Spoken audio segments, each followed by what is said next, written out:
Hello, everyone.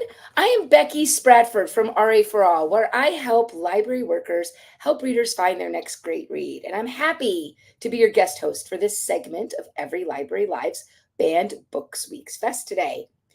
Every Library is the National Political Action Committee for libraries. The last few years have seen an alarming rise in the number of book bans in schools and public libraries around the country. Every library has been directly involved in over 100 local campaigns to oppose censorship and defend the First Amendment, helping to restore books and preserve access. Its Fight for the First campaign's platform, combined with its pro bono campaign advising, is making a difference. And I'd like to invite you to check it all out at fightforthefirst.org. All week, Every Library Live is focusing not only on the problem of book bans, but also on changing the headlines. And that's what we're here for today. We need to reconnect with reading and the joy it brings. We want to celebrate readers and writers and libraries because it's not just a fight against censorship. It's a fight to have a society where every story can be told and discovered. That's why I am so excited to talk with Cory Silverberg, Loretta Lopez, and Tim Lockette of Seven Stories Press today. But before about their books and reading and libraries. But before I bring them on, I just want to let you know that they are all part of Triangle Square Books for Young Readers, which is an imprint of Seven Stories Press. And you can right now enter to win the Triangle Square giveaway during Every Library Live. The prize includes an exciting collection of books from the Triangle Square Books for Young Readers list, plus a beautifully designed tote bag featuring artwork by Jay Borges from The Lizard by Jose Saramago. Triangle Square, an imprint of Seven Stories Press, is known for publishing socially conscious and thought-provoking literature for children and young adults. So you don't want to miss on this chance to inspire young readers with meaningful books and take home a one-of-a-kind tote. And I'm going to show you how great they are, those authors from the press, by giving you three of them who right now are going to come on the screen. We have Cory Silverberg, Loretta Lopez, and Tim Lockette. And I cannot wait to talk to each of you today. Thank you so much for being here. We're going to start. I really love when I do these talks to not read your bio because you know you better than I know you, even if I'm reading something you wrote. So what I would love for you to do is to introduce yourself to the audience here today, talk about the type of books you write, and, just kind of who you are and what makes you tick. Cory, why don't you go first? Okay. Hi. So I'm Cory. I'll say that right there. So I write nonfiction books for young people. I've been doing it for about 10 or 12 years. I'm mostly drawn to books to topics that we don't talk about that much. So most of all of my earlier books were about bodies and sex and gender and that kind of stuff. And I guess I kind of partly I half write books that I wish I had when I was a kid and books that I have a kid now, so books that I want my kid and their peers to have. I think partly also I just kind of write books to sort of try to make the world that I want, right? So when I'm writing, I'm always forever kind of writing for the world we live in, which is not actually very great. There's lots of beautiful things about it, but it's nice to kind of writing lets you write a new world. It's very kind of, I'm queer, and it's a very kind of queer thing. So that's a bit about me. I love that you're writing the book for the world you want. I think that is an amazing thing to share with any of the readers who find your books. Loretta, what about you? Introduce yourself to everybody and the books you write. Yeah, hi, I'm Loretta Lopez. I am a writer and a psychotherapist, and I'm living in New York right now. And yeah, I feel like my day job informs my books a lot. And my debut novel, City Girls, is about 3 different girls, and they're each undergoing separate traumas. And as they're surviving their trauma, they're all becoming friends. So those 3 stories intertwine and connect. And an exciting thing is that it's going to be translated to Spanish, which I'm really happy about because I'm Mexican American, born and raised in Mexico. So yeah, that's me. That's awesome. That makes me really happy to hear. Yeah.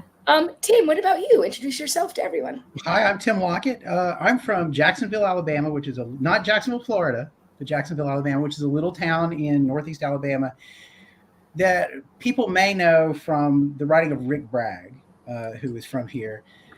and it's kind of famous as a blue collar town, factory town, which is all true about Jacksonville. But rural America contains lots of stories. And another story about us is that we're a college town, and the biggest building in our or the tallest building in our city is a library. So that's kind of one reason why I like living here. I write books about small town Alabama kids who are basically activists. So in fact, I have a book coming out tomorrow, Addie in Love, which is a sequel to my first book, Addie at Law. And Addie at Law is kind of like a loving parody of To Kill a Mockingbird. So imagine if Scout were the lawyer and was the one doing. But in this case, there is a death penalty case, and there's also a lot of animal law, because this is what Addie does. So you write about young activists in small Alabama towns, again, sort of making the world that should be, but they're not living in the world that should be yet. So we're working to get there. Mm-hmm. Thank you so much. I think that lets everybody know exactly what they can expect with your books. But now, again, we talked about we're trying to change the framing of this, right? Clearly, all of you write books that we can tell probably have been targeted by people who want to have others not read them. But here's the thing. We're trying to talk about readers, right? And we're all readers. I know this, right? And you had your own journeys to being readers. So I would love you to talk about your personal journey to being a reader, especially what types of books you were drawn to and how you did or didn't see yourself in the experiences of the books you read. And I also really would love you to talk about your access to books as a kid. What role did the library play in your reader journey? And I really think it's important for you, specifically as authors of books for young people, to really talk about those younger years, because I am sure it showed up in some of your books. Loretta, can you go first, please? Yeah, of course. Okay, so where do I start? What books did I like? I liked books with very emotional, sensitive girls. I'm thinking, Charlotte's Web or Harriet the Spy or Matilda. These books where like these girls, are very observant and they see the world around them and they see things that maybe other people don't see. I didn't, it wasn't like I was reading about me, like a bilingual, biracial girl. It was more like the things that they felt. I could feel that with them. And what I really wanted to emphasize in City Girls was what I struggled with in middle school, which was being of a very different socioeconomic background than most of the kids at my school. So I had the privilege of going to an amazing private school in Mexico. My mom was staff there, so I got to attend on a full scholarship and absolutely loved my school. Loved my school then. It was like a very happy place for me, but I always felt incredibly different from all the kids there. So yeah, not really finding that in books. I remember like in Harriet the Spy, I thought it was really cool that like her nanny was from a different social background and like feeling like intrigued by that. So yeah, while writing City Girls, trying to emphasize like each character is really from a different social economic background and emphasizing that and how the girls react to those differences. And what was your access to books as a kid? Did you have a lot of books in your home? Did you need to go to the library? How did you find books as a reader? Well, yeah, my mom's an educator, so I had a lot of books in the home, and then we had access to that beautiful American School Foundation of Guadalajara. Yeah, so thankfully I had a lot of access to books because of that, because being connected to that school. I can just start to think a little bit too, if that school decided to remove that access, it would have been hard for you to have. Oh yeah, I mean, ironically, that's a big conversation there now, and it wasn't when I was a kid. It was much freer. It feels like we're taking 3 steps back. It's a big, horrible thing that's happening over there right now. I hope they carry your book. Yeah, and hope they don't ban it. Tim, what about you? Talk about your journey as a reader. Clearly, in a smaller town, you're going to have different access than Loretta did in a big city. It has been, well, interestingly enough, I've been lucky, I guess, again, that it's a college town. Jacksonville is a place where like I said, there is the story of it as a factory town, a cotton mill town, but also this is the place where teachers always came in Alabama to learn to be teachers, the normal school essentially of the state. There's a big library here. There are a lot of people in the community that are willing and interested in getting you involved in books, which has been a great thing. And I was really a big science fiction reader. I think because being a small town person is part of that. I guess it was Garrison Keillor who said that growing up in a small town really sharpens your interest in geography. But I kind of went further, and I wanted to read about the rest of the world and other worlds that didn't exist. And, you want to get away. You want to get away from a lot of the South is steeped in a lot of history, and a lot of it is not pleasant, and you're often told you can't really do anything about it. But Star Trek has, that's been solved, right? So that was kind of the thing. And we had a big library on campus, and we had the Jacksonville Public Library, which I say had, it's still there. It's in a different building. But, what I loved about going to the Jacksonville Public Library was the curation, essentially. Loretta talked about reading about books about sensitive girls and that sort of thing. Not typically the kind of thing that a young boy is going to be directing himself toward, or maybe sort of the commercial world will direct him toward. But one of my favorite books when I was young that librarians hooked me up with was Dragon Song by Anne McCaffrey. And it's a story about a young woman in a medieval type society who runs away from home, essentially. You may be familiar with it. And it was just really interesting to me how much Manali from that book is one of my favorite characters of all time. And this is the power of literature, is that people can see these ways other people live and understand, not really not everything about their life, but you understand that there is a lot of similarity and that there's a storyline that you want to follow. I love that, because we talk about this in libraries about, we need books to be a window to the world for people, so that not only do they need a mirror to see themselves, but we really need everybody to see other examples and other things. And I'm so glad to hear that you had a positive experience, or someone sent you to a book that wouldn't be a boy book, but you really enjoyed it. I love that. Cory, what about you? What is your journey as a reader and your access to books? So I grew up in the 70s, and my mom was a children's librarian. So, and then we had sort of a distant relative who had a children's bookstore. So I was surrounded by books. So there were always lots of them. And, I think I can't, I can't really separate. So in fact, I didn't start as a reader. I started as a listener, because my mom would read to me, right? And she would read to me in a librarian voice, because that was her voice. And so, and it wouldn't be all the time. So that's how I started reading. And I can't really separate the act of reading at all from what that meant, to have her attention and that connection. She's died a while ago. And so my experience as a reader keeps changing because of that. So I had all these books. I was a queer kid, and I didn't know I was queer. And I didn't really, it was an interesting thing, because I didn't see myself in any of the books that I read. But if any of you were to look at me when I was 9 and look at the books, you'd be like, no, you're right there, because the books were full of white boys. And I'm white, but I'm not really a boy. So even though it seemed apparent that I should have been reflected in all the books, that I just wasn't. And I really didn't find, I didn't find sort of children's books or YA that actually reflected my actual experience until I was almost in my 20s. But of course I found sideways queer characters everywhere. And this is this funny thing that we should acknowledge, right? So even though we want kids to have more and more books, we make do with what we've got, right? If you get 6 books, if you have access to 6 books and you like reading and you get to, or you dive into it and they're good books, then you'll find something, right? So the thing that Tim was talking about to me is you're never really understanding people, but you learn to identify with them. So this idea, so all the characters I identified with were girls and women. And so later on, as I sort of figured out I was queer, I started really, that makes sense.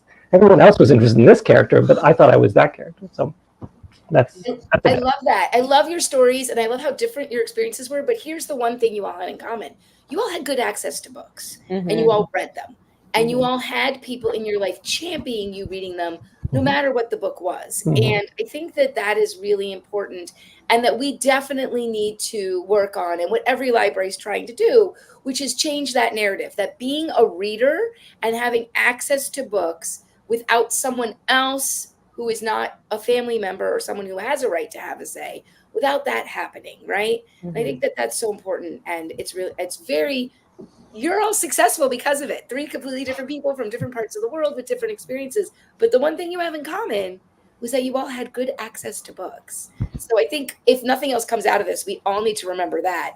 And when we're thinking about supporting groups like Every Library, that's their main goal as well. Real quick, before we get to the next question, I just want to remind everybody that they can enter to win the Triangle Square giveaway, because these are some of the Triangle Square authors, during Every Library Live. And the prize includes an excellent collection of books from the Triangle Square Books for Young Readers list, plus a beautifully designed tote bag featuring artwork by Jay Borges, and from The Lizard by Jose Saramago. I like Jose Saramago. I want to read this. Triangle Square, an imprint of Seven Stories Press, is known for publishing socially conscious and thought-provoking literature for children and young adults. And I think all of you are proving that. So don't miss your chance, and you can get in there now. So as I said, one thing you all have in common, besides all writing these great socially conscious and thought-provoking books for children, which is so important, I think there need to be more of those, but you all were readers, and then you became writers, right? So we're going to talk about your road to being a writer, and I want you to just take that as broadly as you can, but I definitely want you to emphasize the importance of a variety of voices being included in the books that are available. So both yourself as a writer and your other writers that maybe you're friends with, and that are also writing for children, and what you see both as a writer of your own books, but out there in the atmosphere of where you're writing, right? Because I know you interact with people all the time. So Tim, we're going to let you go first this time. All right, the journey to being a writer. It's that's a tough one. I don't want to discourage anybody, but I think it's important to make it clear that it's not easy. Yeah.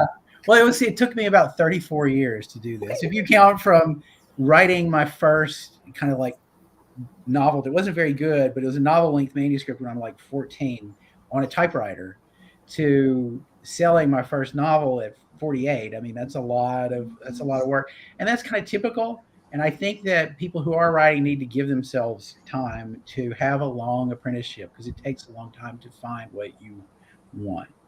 If I'd gotten lucky, I would also be unlucky. But if I'd gotten lucky, maybe I could have sold one of the books I wrote earlier.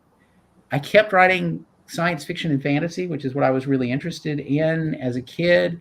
And after a while, I got into experimentalism. I tend to like really experimental writers, like people who experiment with form. I hate to mention Richard Brautigan, because I know the works, it can be a little shallow sometimes, but I love the way he just throws away structure. But I would try all these things, and they just weren't clicking. I wasn't selling anything. And it took me a long time, really, when I had a child of my own and started writing stories for him, that I found a voice that didn't have to be complicated. That was really important. Like, when you're writing for grown-ups, you feel like you have to impress grown-ups with how smart you are. And that's really hard when you're really young, because you don't really have anything that they haven't heard before.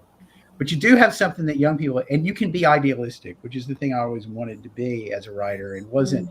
I'm like Cory, I'm a child of I was born in the 70s. And there was that point in the 90s when sort of like maximalism, and everybody's writing these giant books that are full of social commentary, and they're very worldly wise, I guess, but not in a way that I wanted. I was a little angry because I live in Alabama, and it's really hard to get things changed here.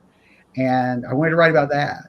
So I finally discovered that. And I really want you to discover the thing that you need to be writing about that can help. But even then, when it clicks for you and you write a book and you say, this is really good, that doesn't mean you're going to sell it.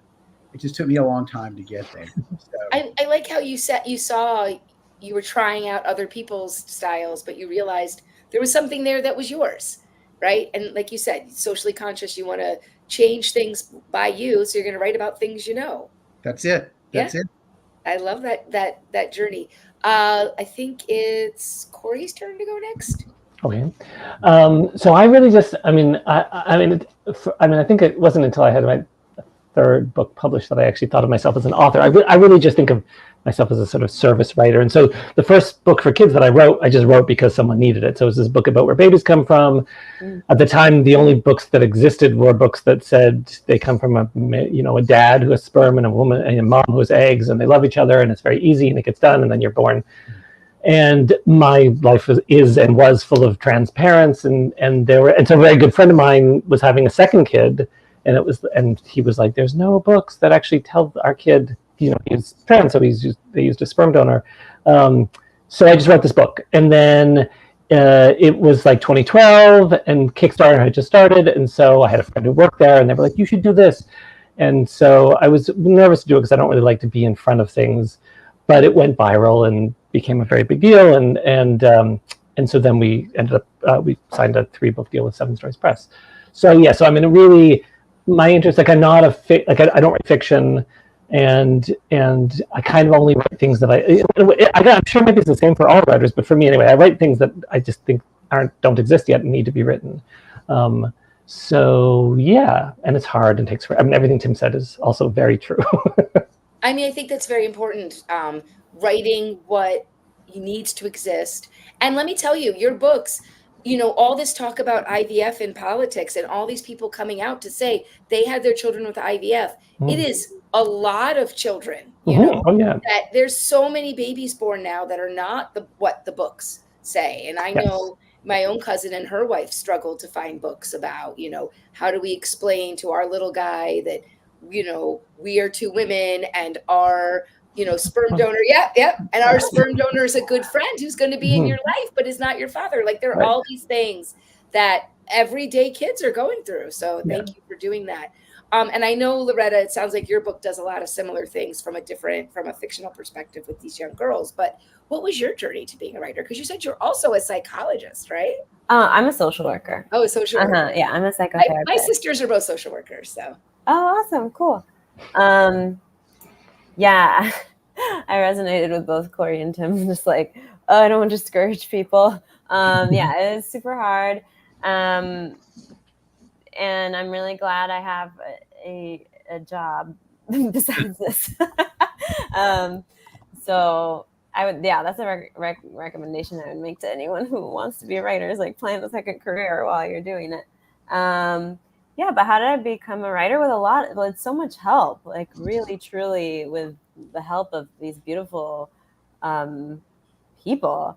And for example, like my friend Lauren, she's an attorney at Safe Passage, is an organization in New York. We used to work there together. She represented unaccompanied minors. So it really, truly gave me the idea to write City Girl. She was like, I'm going to write a book about an undocumented girl and her journey. And I was like, why don't I do it? You seem really busy. So, very generous. Yeah, very generous. So yeah, definitely her help for giving me that idea. And she helped me brainstorm a lot in the beginning stages, and then introduced me to another writer, Marina Budos. She's this beautiful Guyanese Jewish American writer, and she helped me understand the publishing world. Like this book would have been super different if it weren't for Marina.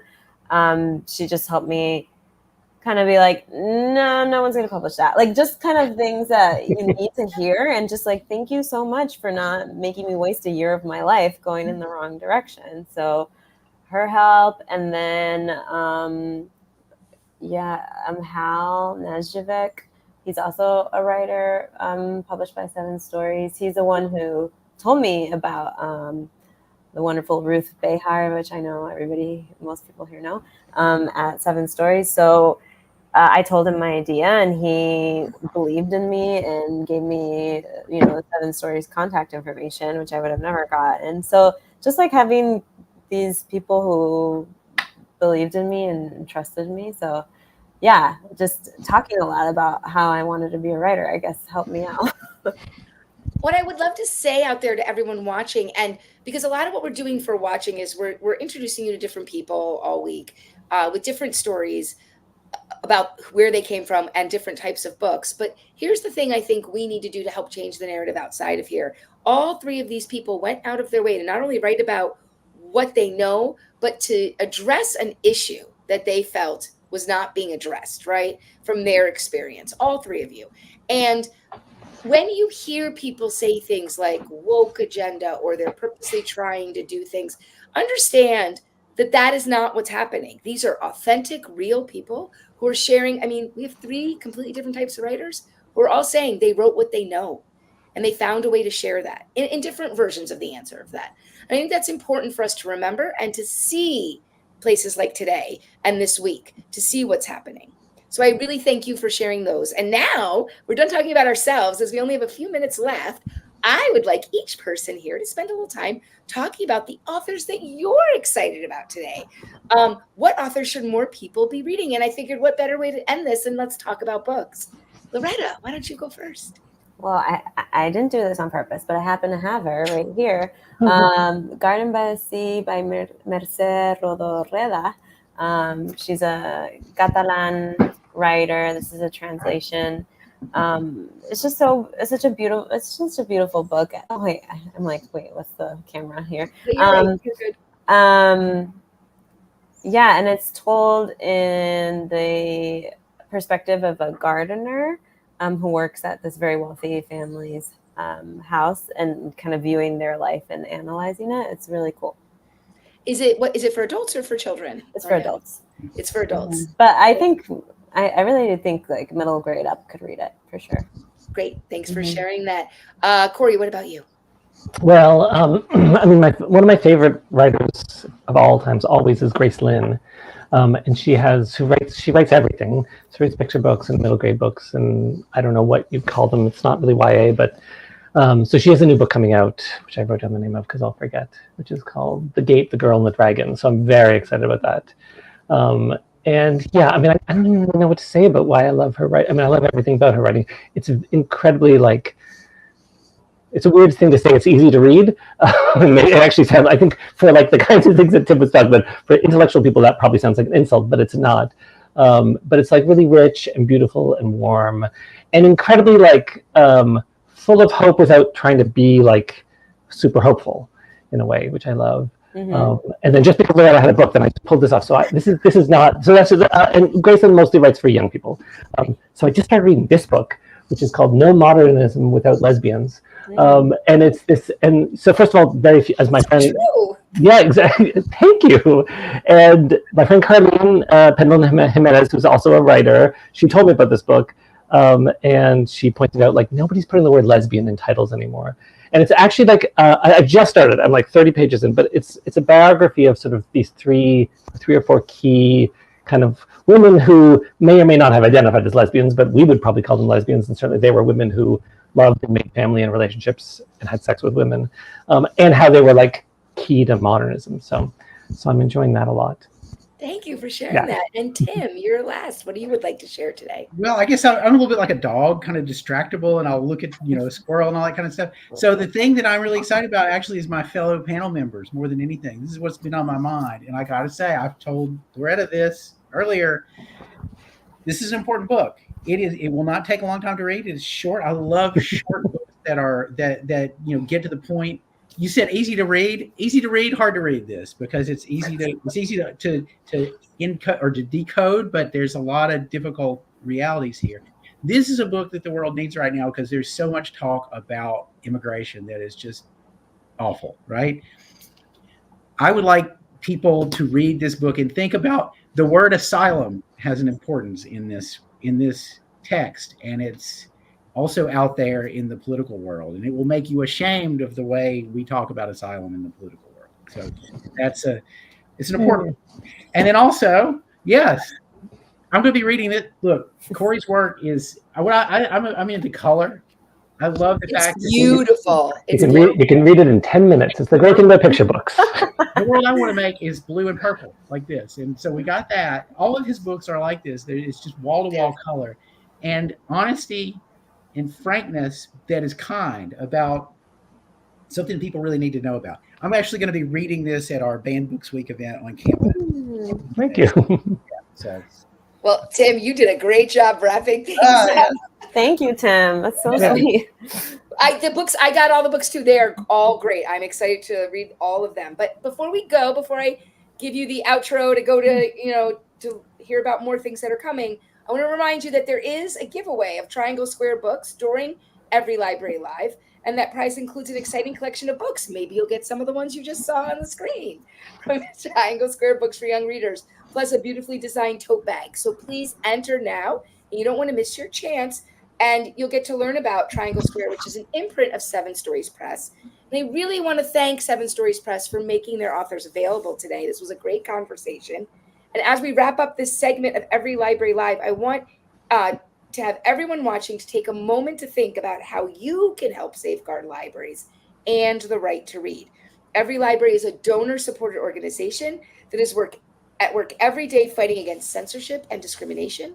Please consider making a donation today to help them continue that critically important work.